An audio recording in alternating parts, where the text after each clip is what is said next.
Chapter 11 Furious George. There was no wild what you can do when are you little kid who emerged in justice. Your natural disturb is to set things right. But that can only break backfire, resulting in even greater injuries. The sad truth, because people usually have all the power. You can force anybody to be kind, fair, and honorable, except if you are only 43 inches tall and weigh only 50 pounds. That's why it's so important to be smart. George Beard had just witnessed the most hustle and unfair thing he had ever seen. The bad guys outnumbered him at 5-1 and outweighed him at probably 700 pounds. But George was smarter than all, and then smarter than all of them put together, and he knew it. As the boys dragged Harold across the street, George looked around him for the best way to make things right. He focused in the display sign next to him. The sign read "Free Brake Inspection." This was a busy intersection, and George knew that the tiny change of the sign to create a great deal of pandemonium.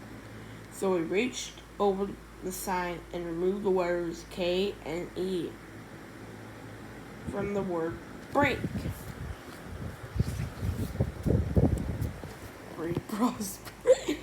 Inspection. Hey! Screamed Bully Bill. You get away from that sign right now! You hear? What's wrong with you kids these days? Billy Bill marched over George, yelling and waving his hands in the air frantically. He reached out and grabbed George by his shirt collar, but he never got the chance. At that very moment, a violent Volkswagen jumped the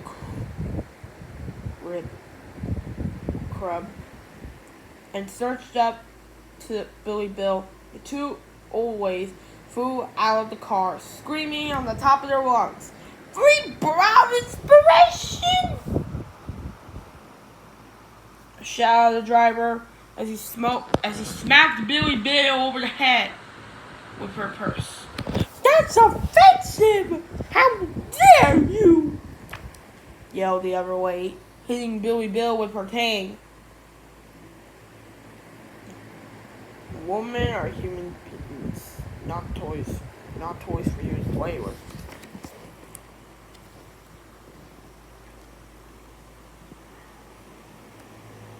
"You're a male convenient pig!" screamed the first lady, who had run over from the coffee shop across the street with a group of angry female friends. They each took turns kicking Billy Bill repeatedly in the knees as other women drivers slammed on the brakes and rushed forward to join the furious female fight for equality. You gotta learn to stick up yourself. George said to Billy Bill, smiling. "Or people are gonna bully you for your whole life." George walked past the giant traffic jam that was forming and ignored Billy Bill's tear-filled cries for mercy and kicking, whacking, and hair pulling and feet stomping continuing. George was looking for the yellow-haired kid. He skateboarded to the elementary school and circled back toward toward to the parking lot.